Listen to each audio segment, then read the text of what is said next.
ভোটের মুখে সক্রিয় এজেন্সি ফের নন্দীগ্রামে তৃণমূল নেতাদের তলব করলো এনআইএ। এবার ৪৩ জন তৃণমূল নেতা তাদের তলব করা হয়েছে এনআইএ এর তরফ থেকে, এমনটাই খবর পাওয়া যাচ্ছে। ভোটের আগে সক্রিয় এজেন্সি নন্দীগ্রামে ৪৩ জন তৃণমূল নেতাকে এনআইএ নোটিশ। ২০২৪-এর ৮ই ডিসেম্বর সমবায় ভোটে বোমাবাজি, সেই ঘটনায় ৪৩ জনের নামে অভিযোগ জমা হয়। তদন্তের ভার যায় এনআইএর হাতে। শেখ সুফিয়ান, আবু তাহের, শঙ্কু নায়েক সহ তৃণমূল নেতাদের নামে নোটিশ। ১৭ই এপ্রিল এনআইএ দফতরে হাজিরার নির্দেশ।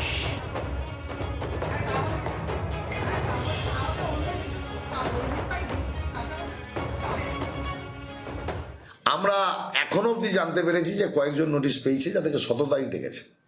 আমরা সমস্ত নোটিশ কালেক্ট করছি, তাদেরকে কবে ডেকেছে। 23 তারিখে নির্বাচন, তাদেরকে ১৭ তারিখে ডাকা হচ্ছে।